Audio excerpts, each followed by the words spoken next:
Hello, you should be hearing a voice and music now. If not, click the sound symbol to the right.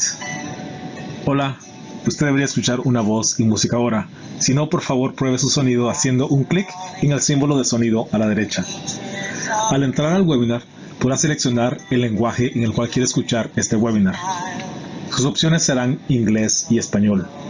Para escuchar solo español, tendrá que seleccionarlo y silenciar el idioma original haciendo un clic en donde dice Mute Original Audio. Vea la gráfica abajo. Estaremos con usted pronto. We will be with you soon.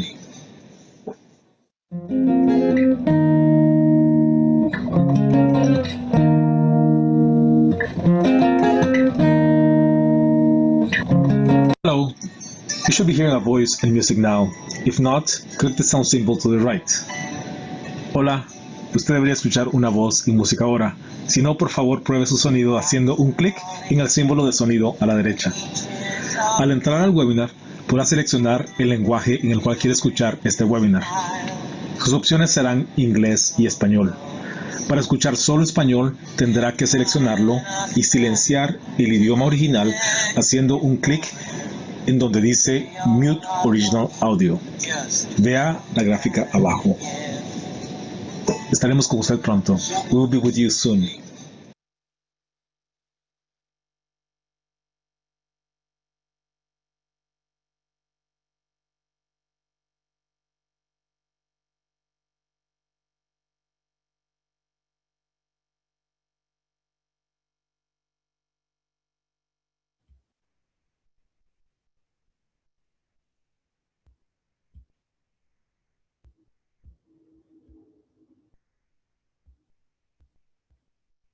Welcome, everyone. Before we start, I would like to say this webinar will be interpreted to Spanish. If you prefer to listen that language, please go to the bottom of your screen, select the Spanish flag, and then mute the original audio. You need to have the latest version of Zoom in order to do so. Antes de empezar, me gustaría comentar que este webinar va a ser interpretado a español. Para ello, por favor, vaya a la parte inferior de la pantalla de Zoom y dé clic en la bandera de España, además de seleccionar que tiene que mute the original audio y recuerde que para poder hacerlo debe tener la última versión de Zoom. Hello everyone, welcome to our Mennonite Central Committee webinar series on immigration and border realities. My name is Juan Sebastián Pacheco Lozano.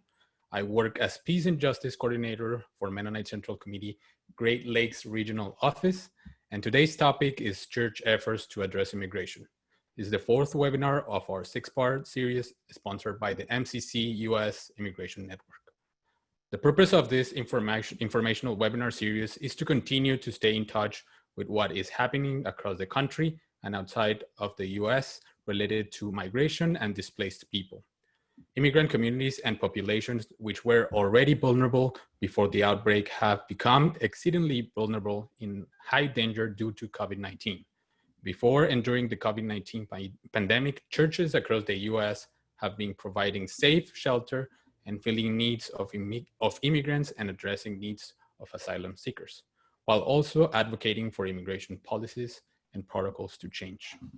In this webinar, we will talk with MCC staff, partners, and church leaders from around the country who will report from their fields and provide current information on what is happening and how things have changed and what was changed in light of COVID-19 before and now that during these times. How are faith communities responding? How are policies and protocols affecting these ministries that they're carrying out? And what are some ways in which each of us can get involved and support their work during this time? Each of our panelists are going to present for about 10 minutes, and then we will open for a session of questions and answers. During the duration of this webinar, all attendees will be muted. You will need to ask a question through the Q&A chat that is going to appear in the bottom of your screen. Our panelists will see your question and will respond. And if you have a specific question to a specific panelist, please mention it on your question. Without further ado, it's my pleasure to introduce our panelists for this webinar. Our first panelist will be Sue Park-Hur. Sue is the denominational minister for transformative peacemaking for Mennonite Church USA. She also oversees the Women in Leadership of MCUSA. Luckily, she co-directors the Reconciliation, a peace center in Los Angeles that equips leaders in Korean and Asian American churches and communities to serve in ways that promote unity, justice, and peace towards reconciliation. One of the pivotal points in her life was witnessing the LA uprising of 1992 while she was attending UCLA. The racial, social, and economic tensions in the city were cries for the work of reconciliation, and this experience helped Sue to understand the crucial role the churches has joining in the work of reconciling God. Welcome, Sue.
We're having some technical difficulties. Sue, if you can hear me, we are not able to hear you.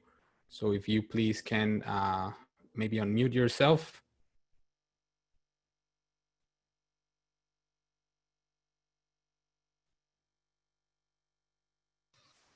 I apologize. Now we can hear you. Now it's perfect. I apologize. I am sorry. Okay, let me see if I can do this again. Can you see my screen? Let me start from the beginning. Yes, perfect. We can see. All right. I send you greetings here from Los Angeles, where, like many cities, there are protests going on, as I have seen in 1992 here in Los Angeles. We see that people are crying out for lives that are most vulnerable, that our country has ignored. And we just want to recognize a time when we are doing this webinar that not only are we in a time of COVID-19, but we're also at a time when our country is recognizing and unveiling the systemic racism that we so see in our immigrant congregations and communities, as well as in our Black community. So I wanted to just name that before we begin our time together. These are uncertain times. And we see this a lot in a lot of our emails, in a lot of our presentations. But a dear friend of mine, Erica Little Wolf, an Indigenous woman, shared with me, she says, Sue, when has it ever not been uncertain for us? And that conversation has carried me through. It has been uncertain for many of our immigrant communities. And this is yet another time. And we are most vulnerable, the most vulnerable are most impacted at such a time. And so I just wanted to name that as we begin our time together. I am a Korean American woman who 40 years this month came to the United States from Seoul, Korea. 40 years ago when I came, immigration looked very different. Just to give you a little bio, my family came on 2 planes and 20 of us came to the United States within 2 days through family-based immigration. And so the policies under which how I came to the United States looks very different from what we are facing as a nation. And so this, so I wanted to also just recognize that. My husband and I started a small Korean Mennonite church where a lot of us immigrants gathered. And though we look quite lovely in this photo, some of us here are undocumented. And one of our dear brothers told me, Sue, one of my wish is that I wish I had a library card. And I said, what do you mean? And he said, I said, anybody could, use the library. And he said, yeah, I could, but I can't check out any books to take home because he was undocumented. And I realized the privilege that I had of just going through my life, although we look the same, that I have different privileges than people who don't have the papers to even get a library card, let alone driver's license. And there's a whole story behind our friend and his driver's license. I also wanted to name that Korean Americans, we have the highest percentage of undocumented immigrants in the Asian American community. This is not an issue that only pertains to a specific group south of the border, but we don't really talk about this, and it's not augmented because we have a shame culture and a face culture where we don't talk about this in our communities, that we have needs because many of us are undocumented. Almost 50,000 cases. Again, it's not accurate, but from a lot of the research being done, especially with Dr. Wong, it's estimated that about 50,000 just Korean Americans, let alone Asian Americans, are undocumented, usually overstaying their visas and such. My husband and I have also worked with North Korean refugees living in Los Angeles and the trauma that they faced coming here and also adjusting here. And so these are some of the complexities of stories that I hear here in Los Angeles, especially working with my nonprofit that my husband and I co-direct. With my other hat, my denominational hat, I also wanted to just share quickly that since 1914, we had a church-wide statement on immigration. And most recently in 2019, our denomination, MCUSA, has put together a church-wide statement on the abuse of child migrants to prioritize that we need to stand against separation of families and to advocate for change in policy and action by the United States and talk about the root causes. And so again, these are some of the things that we are asking our conferences to do. And really, I think a lot of our structure is set up in a way that we give a lot of power to our conferences. And so this is what our denomination aspires to inspire our conferences to prioritize, recognize that no situation is complex. Can we just name that building internment camps for children is wrong? Can we stand on these kinds of issues instead of it being just politicized? And so you can find these on the web of what we have advocated for and to prioritize for the next couple of years. One of the strategic ways that we wanted to make sure that our conference ministers and conference leaders and church leaders recognize the importance is for them to experience what many of us are already going through.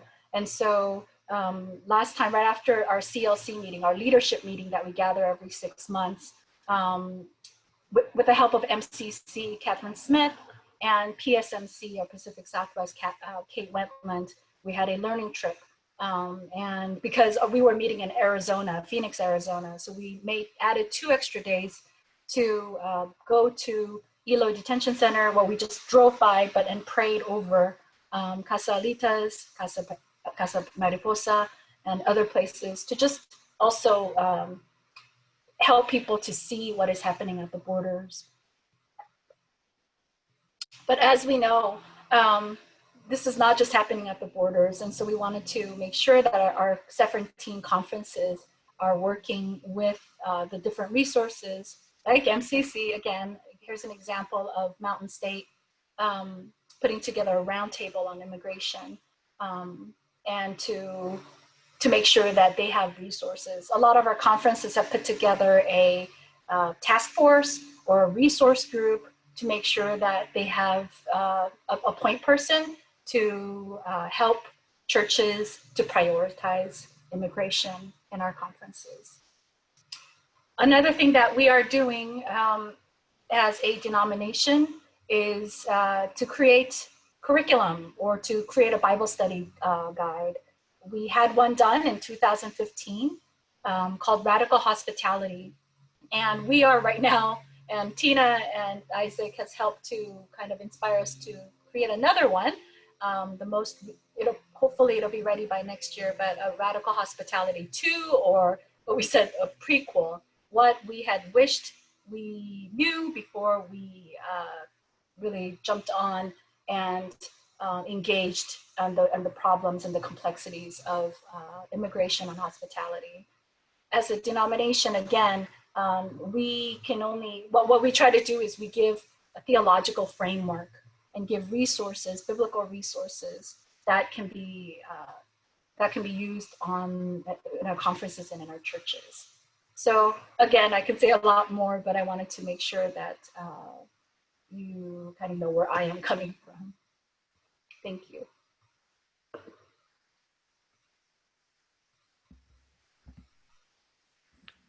Thank you, Sue, for sharing your personal experience, your personal journey as an immigrant here to the US, and for sharing the work that you're doing as director of this organization, and also the work that you're doing with MCUSA. Our second panelist is Tina Sleipa. Tina is a co-pastor of Shalom Mennonite Fellowship and has a spiritual companioning practice. She's a STAR, Strategies for Trauma Awareness and Resilience practitioner, and an advanced Capacitar practitioner and teacher, mind, body, spirit practices for trauma healing and wellness. In 2013, she helped begin the Casa Mariposa Detention Visitation Program into the Eloy Core Civic Detention Center. This community visitation now sends 10 visitors weekly to the detention center, offering accompaniment to 50-person weekly who are unjustly locked inside and separated from their families. She is married to Jay, a family physician, and they have 3 young adult children. She loves walking, reading, coffee, and time with friends. Welcome, Tina. Thank you.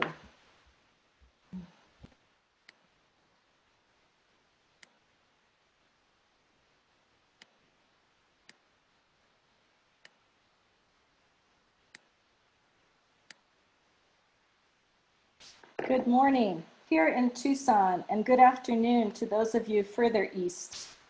I bring you warm, 102 degrees of warm greetings from all of us who are Shalom Mennonite Fellowship. We are about an hour's drive north of the US-Mexico border. We live and work on the native land of the Tohono O'odham people.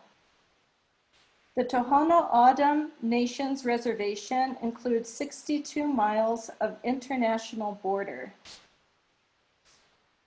Right now, during the health crisis and the economic crisis of coronavirus pandemic, heartbreakingly, this administration is using billions of dollars to build additional border wall right through sacred burial sites of the Tohono O'odham Nation, and right through beautiful and environmentally sensitive areas of the Sonoran Desert. I'd like to tell you about 2 parts of our life together as a faith community where we experience God at work with us in both the joys and the challenges of that work, in our commitment to immigration justice. These two parts are our commitment to the accompaniment of and advocacy for undocumented persons through the Casa Mariposa Detention Visitation Program, and also our evolving journey of becoming an intercultural church. 7 years ago, through a meeting with the warden, we helped begin a community visitation program into the Eloy Detention Center, a for-profit detention center owned by the private prison corporation CoreCivic. During the past 7 years, we who visit and write letters have listened to the stories of many, many women and men held inside this detention center. We are witnessing the sorrow of family separation and the desperation of isolation experienced by everyone who is held for months, sometimes for years, in a system that makes very big profits for the companies that own these facilities and run them for immigration and customs enforcement. And this system is structured to make those who are detained feel so discouraged that many of them will give up and ask to be deported. Currently, our visitation has stopped since February because of the pandemic. But we are still writing letters, however, and accompanying through phone calls and letters. I want to share two voices of those directly impacted with you. One belongs to Mirna, a friend who I met inside the Eloy Detention Center. Last fall, she was suddenly deported and is now in her country of origin. I asked her what she would want to share with you today, to choose a story, and she sent me this video. Her story is about her experience of medical care in the detention center before the pandemic. So imagine now.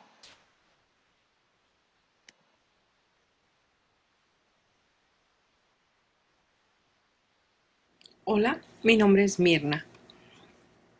Estuve más de 2 años en la detención de Eloy, Arizona, y estoy aquí para platicarles 7 días de esos 2 años que estuve ahí en la detención. Un día, después de que ya tenía más de 1 año ahí en la detención de Eloy, Arizona, tuve un dolor de estómago muy fuerte y pedí que me llevaran al doctor. Batallé horas para que me pudieran llevar a la clínica ahí en Eloy, pero pues me llevaron. Y cuando llegué allí, estaban unas oficiales riéndose de mí, diciéndome que parecía una changa que iba a parir. Estuve allí otras horas más. Cuando se dieron cuenta que de verdad estaba mal, pidieron la ambulancia y me llevaron a la clínica de allí de Casas Grandes, Arizona. Llegué y me hicieron un análisis y pues llevaba la vesícula biliar muy inflamada, muy grande. Me operaron. Tuve oficial cuidándome las 24 horas del día, 2 oficiales, las 24 horas del día, mientras yo en una mano tenía puesto el suero y en la otra mano estaba esposada a la cama y el pie con cadenas. Cuando yo quería ir al baño, pues los oficiales se molestaban porque tenían que levantarse a quitarme la cadena de la mano, al quitarme la cadena del pie y después conectar las dos para que a mí dejarme ir al baño, y arrastraba yo el suero, ¿no? Imagínate que yo les pudiera pedir agua. Pues no pedía agua, no pedía nada, por tal de no molestarlos. Duré allí 7 días y 6 noches. Después me mandaron otra vez a la detención de Eloy, en silla de ruedas, muy cansada, muy agotada y muy triste, porque pues nunca dejaron que yo les hablara a mis hijos. A los médicos a veces como que les dábamos lástima y querían hablar conmigo, preguntarme, ¿qué te pasa? ¿Quieres que le hable a un hijo tuyo o algo? Pero los custodios nunca permitieron que tuviéramos mucha comunicación. Inclusive me regañaron a mí porque contestaba las preguntas que me hacían. Que las preguntas que hacían los doctores las tenían que contestar ellos, no yo. Pasó el tiempo.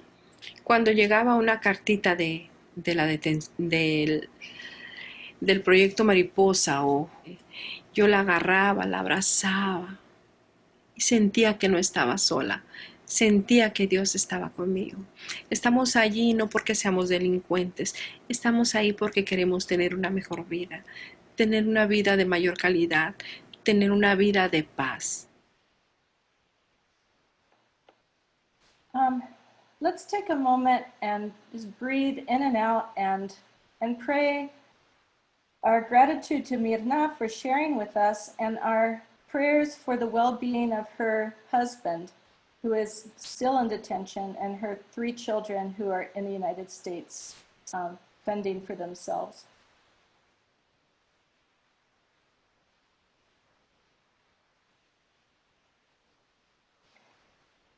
The second voice belongs to letter writers of a group of men detained in La Palma Detention Center, also owned by Core Civic, just a few miles away from the Eloy Detention Center. I'm going to read part of their letter in English. First of all, greetings and respect. In these words, I would like to express the suffering that we are experiencing, myself and many other detainees like me who find ourselves in La Palma. We know that cases of COVID-19 exist in this prison and cases increase every day. The entrance of the staff and other workers is the main source of the danger when they come into our unit. We have gone through 2 quarantines and we don't know how much longer this will go on. They ask us to sleep with one person's feet by another person's head when we share the same air. The lack of information is depressing us. No one knows anything.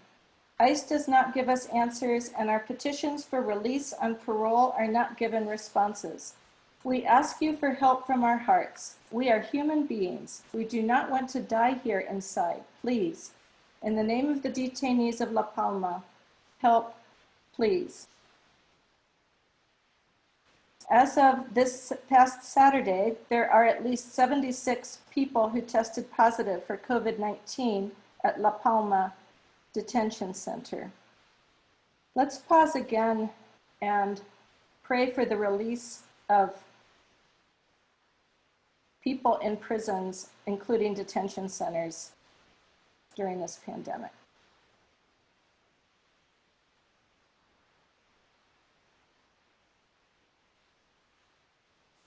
Getting people out of immigration detention is one of our most important ways that we can support at this time.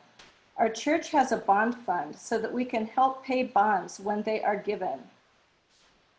Many of the bonds are very high amounts. There are prisons holding immigrants all across the United States. Many of them are county jails and state prisons, as well as ICE facilities and for-profit facilities. You can find the ones closest to you on this map that you can find at the Freedom for Immigrants website. And I want to briefly name our evolving journey of becoming an intercultural church. Rocio Calderon, who spent 2 years detained in the Eloy Detention Center, is now the co-coordinator of the Casa Mariposa Immigration Visitation Program, and a leader in our congregation, bringing her life experiences to us as someone who experienced the brunt of our country's cruel immigration policies. We are also in our 4th year of being a community of white members from many places, Spanish-speaking Latino members, and also Congolese Christians.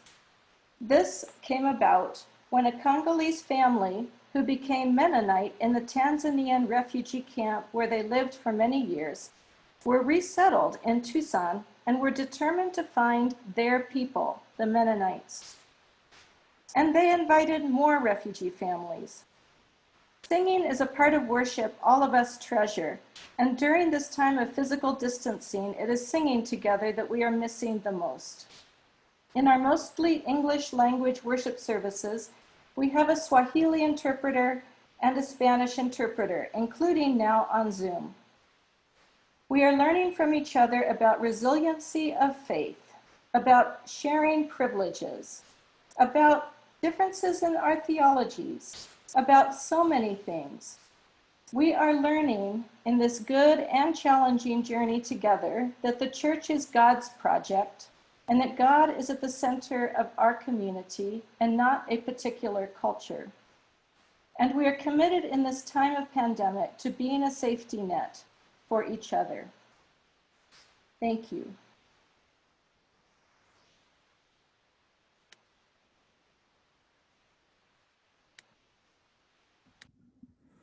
Thanks, Tina, for sharing the work that Shalom Mennonite Church is carrying out, the work with Casa Mariposa Detention Center, for sharing Mirna's story, and also the letter from these people being detained in the detention centers and asking for help. And we can feel the desperation in these times. If some of us are feeling this desperation just being at home, I can imagine what they're feeling being detained. And again, for highlighting the bail funds and how to work around that. And maybe we can explore that a little bit later on our Q&A session. And also for highlighting the diversity in your church. And we hope that these are some ideas or some things that people can carry out to their own communities and congregations to continue working around this. Thank you, Tina. Our third panelist is Isaac Villegas. As a child of Latin American immigrants, Isaac Villegas grew up in the US-Mexico borderlands in the southwest corner of this country. 16 years ago, he moved from California to North Carolina. For the past 13 years, he has been the pastor of a Mennonite community in Chapel Hill. He currently serves as a member of the governing board of the North Carolina Council of Churches. He writes, has appeared in various publications, including Ruminate Magazine, The Christian Century, Commonwealth, Sojourners, and Faith and Leadership. Welcome, Isaac. Thanks, Juan. Good to be here with you all. You all see me okay? Am I good? Okay. Yes, you're good. I assume I'm good until you tell me otherwise. Thank you for the invitation to be here. Glad to be with you. So good to share space virtually with friends like Sue. Grateful for your work, Sue, in our denominational work as a Mennonite community. And then Tina, so grateful for your work and your congregation. I've been to visit the Eloy Detention Center with Tina's group over there, Casa Mariposa, and been able to worship in that congregation. And so grateful to hear your stories and to hear about your witness, that you all are doing the good work. So I just thought I'd share just a few, just 3 different things about what's going on here in North Carolina. And then my work as a pastor at our church, Chapel Mennonite Fellowship. In 2009, when Obama was elected president, we discovered just through immigration justice networks, we found out that Obama started opening up these unmarked ICE regional centers throughout the United States. We were just hearing word of this being communicated among grassroots organizers around the country. So we decided to try to find out where they were around here in North Carolina. And we discovered one of these unmarked detention centers that ICE was setting up in a business park in Cary. And actually, I think it's in Morrisville, which is, it's basically it's a city of all business parks. And there's this little brick building we saw there with a bunch of white vans that we were having under surveillance, watching what was going on, realized that that's where undocumented people, when they were detained by ICE, were being taken and housed there, detained there, and then sent down to larger detention centers. It's just this unmarked brick building right by Oxford University Press. No sign, no nothing, no US flag. Wouldn't have known about it. So we knocked on the door and asked them what they were up to and demanded to know if they worked for the government. So that's how we figured that out. Anyhow, for a few years with some other mostly Catholic groups, we would hold protests there during Holy Week. And I and members of my congregation were involved in the Maundy Thursday foot washing service that we would put on there as a protest. Mennonites, we do foot washing is something that I've thought very significant about our tradition. So we would go onto the property there at the detention center and set up two chairs, two basins of water, and hold our foot washing service and demand to wash the feet of our siblings in Christ who were being held in the detention center. And of course they said no, but we continued to do the service there.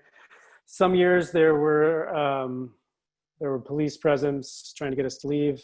Most of the time they left us alone.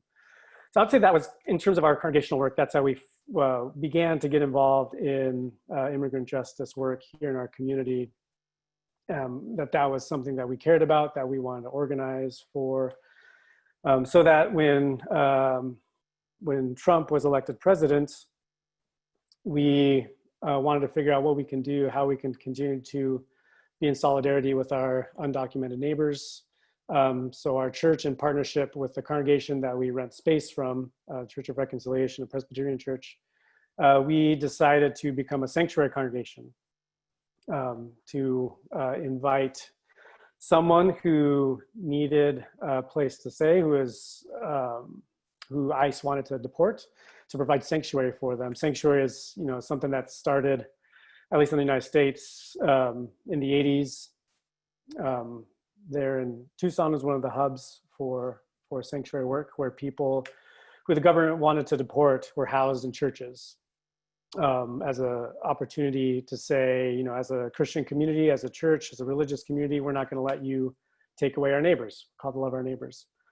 So we opened up our church to that act of civil disobedience, and Rosa del Carmen came and moved into the church property, and we committed to protecting her from deportation from ICE. That was in April of 2018.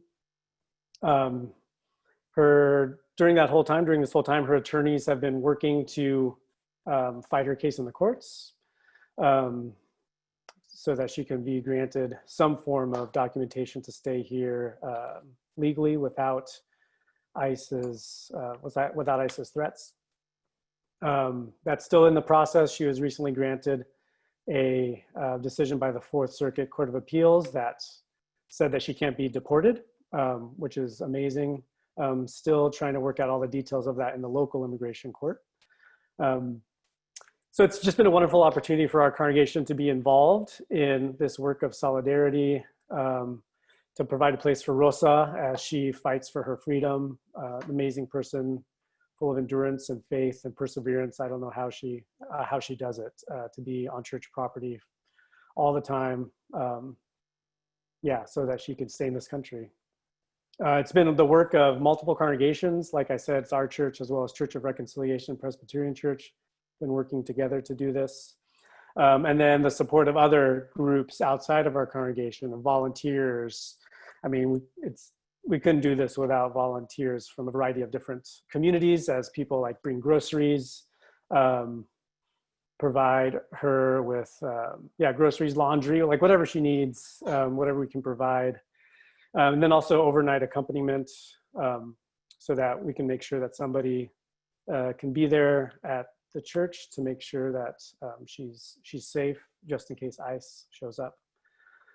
So that's been a wonderful form of solidarity efforts with Rosa on her behalf. Related to that, in 2019, in our area here in the Triangle, the Raleigh-Durham Chapel Hill area, there was a series of ICE raids where ICE would go into communities where undocumented people live, our neighbors, and kidnap them and deport them. Because of that, there's a lot of people having a hard time making their rent, paying their rent. So our congregation helped provide seed money to begin what was called the Immigrant Solidarity Fund with Church World Service. Church World Service is an organization that works primarily with refugees in our community, but decided to expand their services to help provide for undocumented people as they try to live when members of their family are deported. So we were able to start a fund with CWS that churches, religious communities, synagogues, all sorts of people have been donating to provide money directly to distribute money directly to people to help pay their bills. We've expanded this over the past few months for COVID, the COVID situation, since undocumented people didn't get a stimulus check. One of the horrible things about this country is undocumented labor makes our lives possible in this society. Undocumented people pay taxes into our federal government, yet they were excluded from the stimulus, those COVID relief checks. So people have been donating their money to this fund to redistribute it. So far, I think it's something like $60,000 have been distributed to needy families in our community to help pay rent. So that's just a couple things that we've been up to over here. And then I'll end with this last point. In terms of our current situation, it's important to realize that the Border Patrol and Immigration, Customs and Enforcement has been a federal policing structure or apparatus force in our country that is always trying to insert itself and gain more power, more ability to police our population, the population in the United States. So, it's important to remember that like the Border Patrol was basically people that were just like under the Department of Labor back in the day, in the late 19th century, early 20th century. They're mostly just like trying to make sure that people crossing the border from Mexico to California, Texas, Arizona, make sure everything was working out in terms of labor, working in the fields. So Border Patrol under Department of Labor. Then they became in 1940, they wanted more power, and so they were able to insert themselves into the Department of Justice. And as soon as they did that, they demanded military equipment. So a bunch of like the military stuff that was no longer used from World War II was reallocated to the Border Patrol so that they could militarize the border. Ever since then, they've been expanding their powers to like make themselves part of our society. So they volunteered, let's say in the 1960s, for example, when an African-American man, James Meredith, was going to be the first Black student to integrate the University of Mississippi. They sent in the Border Patrol to enforce, to make sure that he wouldn't integrate the school. Same thing in the 1970s. So I mean, like integration, you wouldn't think of as Border Patrol domain, but they insert themselves into these things. 1970s, they partnered with the Bureau of Indian Affairs to squelch the American Indian movement in Wounded Knee. Not really something you think about in terms of Border Patrol, but they continue to find ways to exert their power in this country. Now recently, the Border Patrol, ICE has, with the protests in Minneapolis, ICE gave use of one of their Predator drones that they used to monitor the border up in Canada. They flew it down over Minneapolis to monitor all the protests there in coordination with local police efforts. In DC, the past few days, it's been the Border Patrol, not ICE, the Border Patrol that has been enforcing some of the president's orders there in DC. I grew up on the southwest border. I'm familiar with La Migra down there. This past year, I've seen Border Patrol vans, not unmarked ICE vans, you know, those are sometimes, you can't see those, but Border Patrol vans here in Durham, North Carolina. The same vans that I see when I go visit, and the same trucks that I visit when I visit my parents down in Tucson, Arizona. They're here in Durham, North Carolina, following me. I mean, it's like they follow me over here. All that to say, in terms of action items for us to consider is to pay attention to local politics, to city, municipal politics, to county politics, because all of these local forms of government are partnering with ICE, with the Border Patrol, so that allowing them into the fabric of our society, and that we need to press back against that. The Border Patrol's primary function in this country, ICE's primary function in this country since the beginning, has been to make sure that white people are in power in this structure, that this country will be true to its white supremacist European heritage. That is the function of ICE. That is the function of the Border Patrol. If we want a different kind of society, if we want different kind of neighbors to love other than the ones that the government gives us, we have to make sure that ICE and the Border Patrol is not inserting themselves into our local politics. That's all I got for now. Happy to talk more about any of that.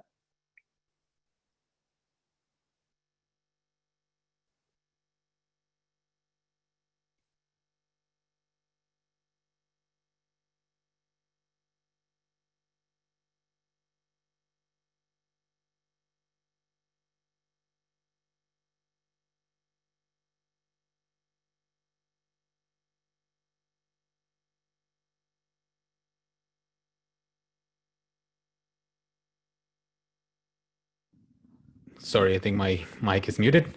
Sorry for that. Thanks, Isaac, for sharing about the experience of your church as a sanctuary congregation, and for sharing that experience. Also for and Tina already pinpointed this in her presentation, but how to help support or funds to help support immigrants in need in our communities, and also for reminding us that ICE is still active in different places around the country, and that we need to pay attention also to that, and how that is directly impacting immigrants in our communities. Thanks everyone for your input on today's subject and sharing your work in your communities. We're now going to enter in the time for questions and answers. Remember that you need to ask a question through the Q&A chat at the bottom of your screens. Our panelists will see your questions and respond. But if you have a specific question to a specific panelist, please include their names.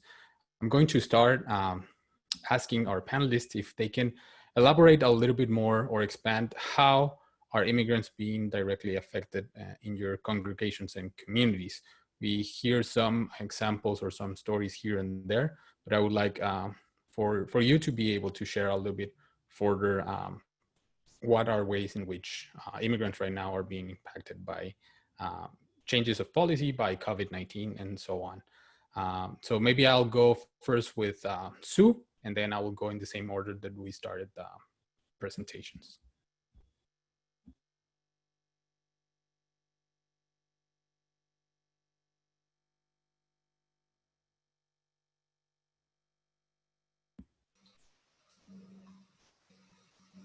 I think a lot of the things have already been named of how it's impacting different communities differently.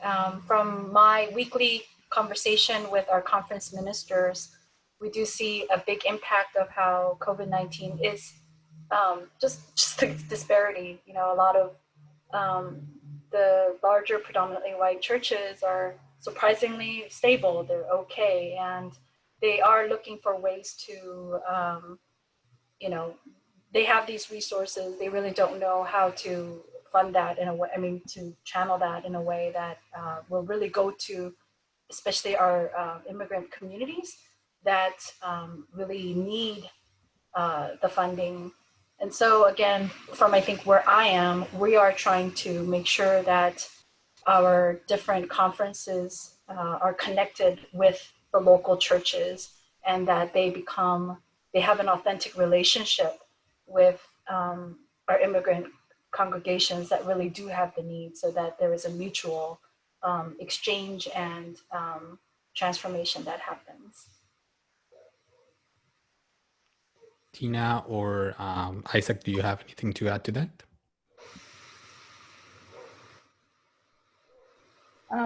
I would say that the stress level for those who are undocumented, of course, is even higher than those of us who have the privileges of citizenship or residency. There's been a lot of job volatility here. Several families in our congregation have lost work, and we have extra funds in our congregation to make sure that everybody can pay their rent and stay in their homes. Right now, people are receiving unemployment with extra funds from the government, but that is going to go away pretty soon. So we're trying to save money for that because this is going to go on for a while. We've noticed, like this isn't new, you know this, but in our community, we have a lot of disparity about technology. So like who has laptops in their homes, who can easily do schoolwork and get on Zoom worship and communicate, and who that is not easy for. So we've been trying to share technology and access to technology. Another big problem right now is when people are released from immigration detention, they need a place to quarantine for 2 weeks. And that was always hard to find, places for people to go when they're released from detention, if they don't have a place to go right away. But now they need 2 weeks of quarantine. And so finding in this time of sort of fear and pandemic, safe places to live and be supported for 2 weeks is a big challenge. Those are some responses. Thanks, Tina. Isaac, would you like to share anything else? I'll just add one thing to, yeah, Tina highlighted already in terms of detention centers and COVID, when people are released needing quarantine. Here in North Carolina, our congregation is part of the North Carolina Council of Churches, and the Council of Churches has been doing advocacy work with highlighting just the terrible condition of the detention center that is in our region in the southeast, which is down in Georgia, Stewart Detention Center, where undocumented people here are sent down to Stewart because, they know, like, you put a detention center down there, not in my backyard, no one really cares unless you do advocacy work because you can't see it. But yeah, there's been COVID outbreaks. There's not sanitation there. So in partnership with other grassroots organizations, the Council of Churches has been trying to advocate in terms of congressional representatives, mobilize communities to write op-eds, somehow bring this situation to the spotlight, to the public light. There's already been as far as we know, one death at the Stewart Detention Center of COVID, which I think happened 2 weeks ago. And there's not any information. ICE does not let us know how many people might have, if there's testing or anything. So I'd say in terms of, that might be another thing people could be interested in working out in their own areas, is find out where people in their area are sent to a detention center, because there's a detention center somewhere that serves your region, and to try to put public pressure and asking for why, what kind of care has been provided there. And it's also the case that those people can be let out on parole. I mean, there's no reason why ICE should be detaining people right now. They could be it is legal, it is completely legal for them to be let out on humanitarian parole during this time. Thanks, Isaac. I have a couple of questions for our panelists. One of those is addressed to Tina. And the question is, when might people be able to visit the border and to support your work? And I think afterwards I complement a little bit with the work that MCC is currently doing as well. Wow, I wish I knew. I mean, whenever we get more past this pandemic, and when it's safe to travel again, we'll be happy to have you come. Yeah, and we also, as Mennonite Central Committee, we lead learning tours to the border, borderlands learning tours as well. Of course, now due to the pandemic, we haven't been able to do so. But as soon as things change, we will put together another learning tour, and so people can engage, educate themselves, and to further explore what's happening in the borderlands, what's happening to immigrants. There, I have also another question. This is addressed to Isaac, I think. And the question is, how can we find out if the Border Patrol is active in our area or state? And it's pointed out that they live in Arkansas, or if any of you also know about this. Yeah, so I think it's, the date that's coming to my mind is 1953, but that could be wrong. I think it's 1953 that what was established for the Border Patrol is that they have not only, they can search and seizure, they have rights of search and seizure, not only along the border with Mexico and Canada, but 100 miles from any border. And that was extended to include 100 miles from any coast. So, so it's called the 100-mile constitutional zone, where Border Patrol has rights to be there and detain you without explanation, to search your vehicle, all that kind of stuff. So if you're 100 miles within the border or from the coast, any of the coasts, then you're within their jurisdiction. It's also the case that they reach beyond that. So I looked it up. I think we are here in Durham, we're something like 150 miles, something like that from the coast of North Carolina. Yet they patrol here.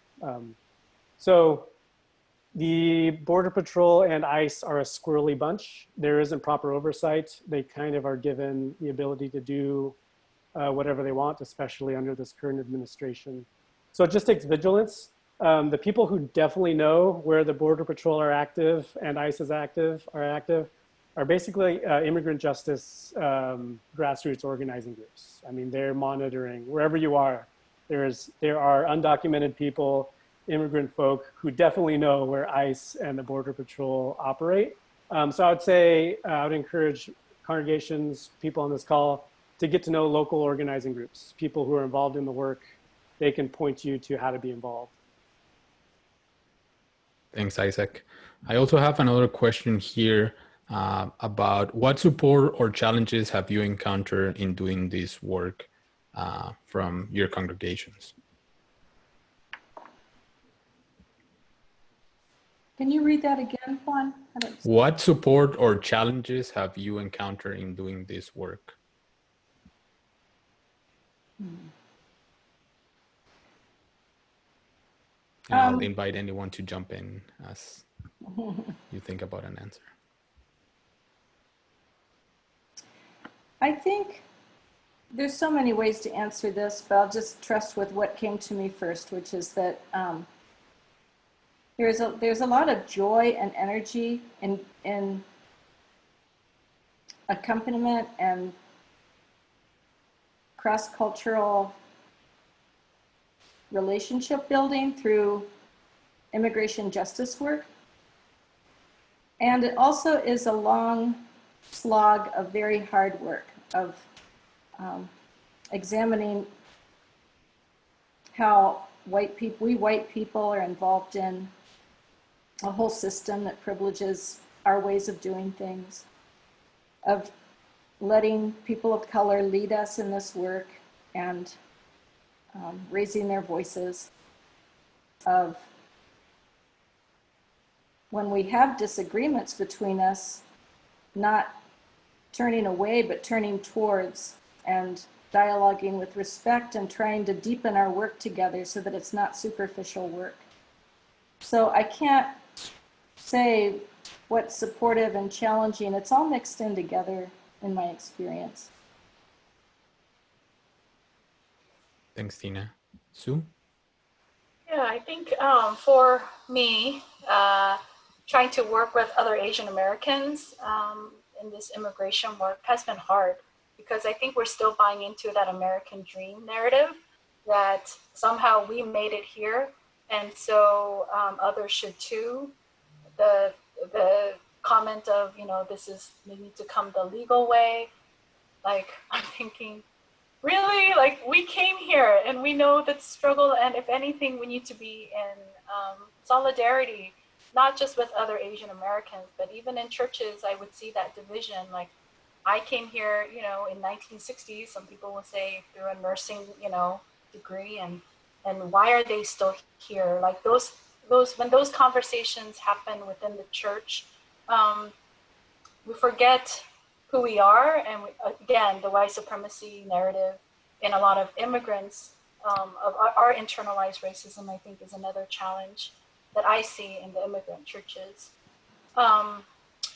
For, I think, our denominational, like, just again, I think the stories from like Isaac and Tina are where we're guided and we hear those stories. But also, I think a lot of folks, the legality question becomes, it paralyzes people. And so I know MCC does a lot of work to make sure that people understand the policies, and to make sure that, and to question policies and to change them, I think, is an integral work as well. Thank you, Sue. And Isaac, do you have anything to add?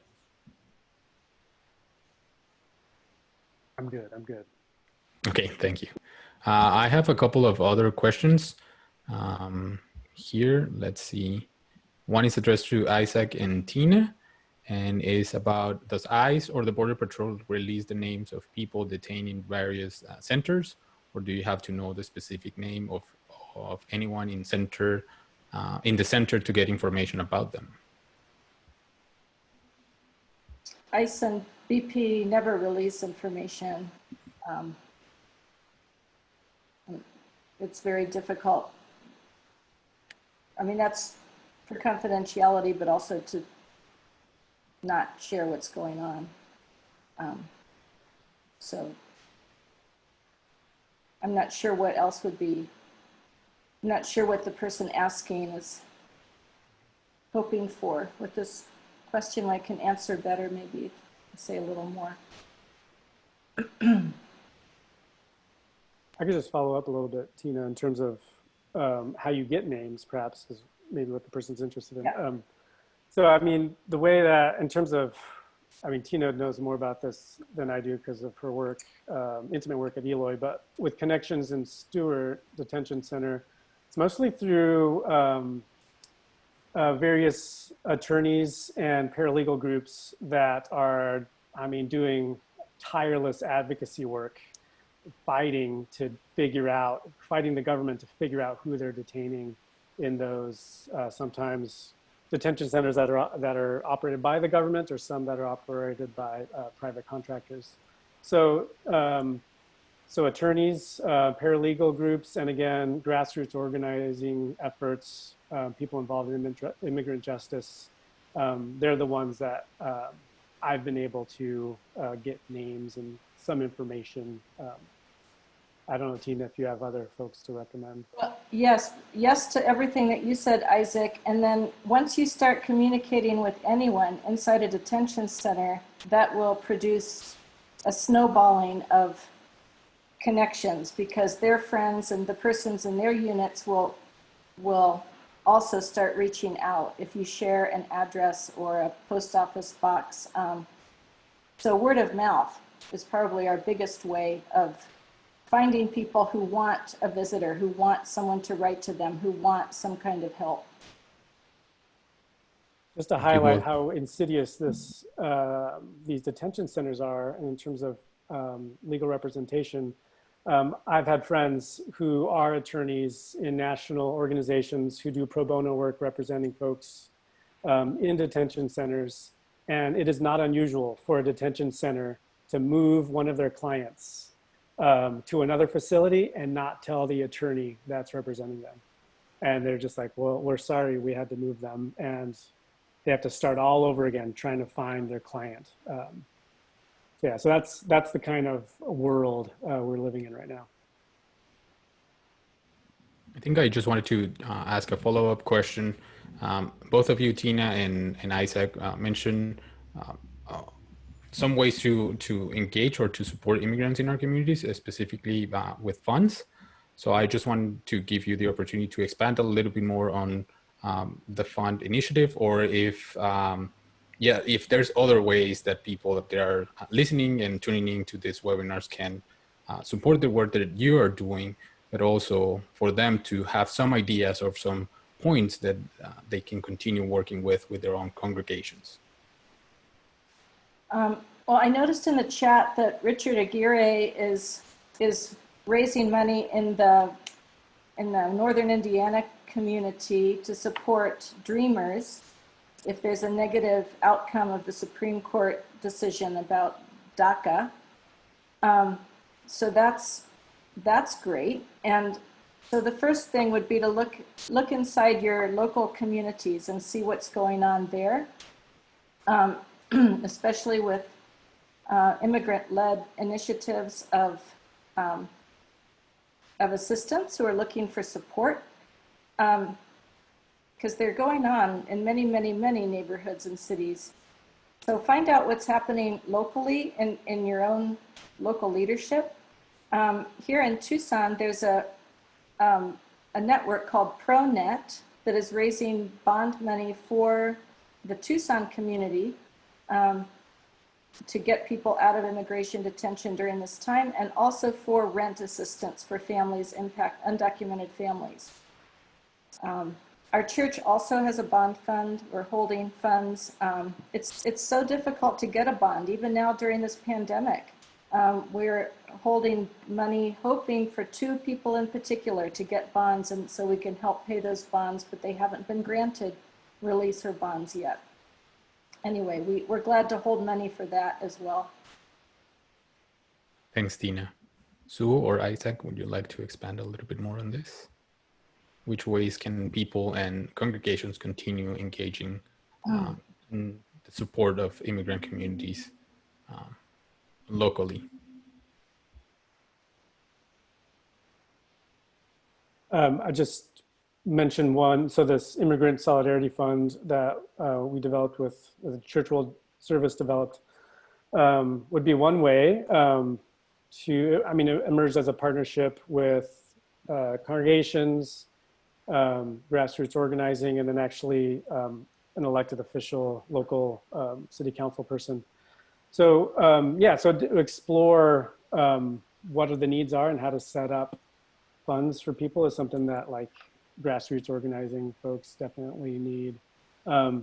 Just want to highlight that Richard, who asked that question, Richard's a great example of somebody who has been working in local politics to advocate against, I'm pretty sure it was in Goshen, that there was some people wanted to build a detention center, some private firm, and Richard, working with local folks, was able to block that and to shift the narrative in his community, along with a bunch of others. I imagine some of you were on this call. So I find that kind of story a story of hope, that when the public will shifts, that we're able to say, no, we don't want ICE in our neighborhood, in our community. Thanks for highlighting that point about hope, because that would be, we're coming to an end of this webinar, and that was a question that I wanted to ask. In your work as church leaders, as pastors, as community leaders, how have you witnessed hope or reconciliation or resilience in the midst of this complicated context, not just with COVID, but what is been happening with the immigration system and the injustices that we're seeing?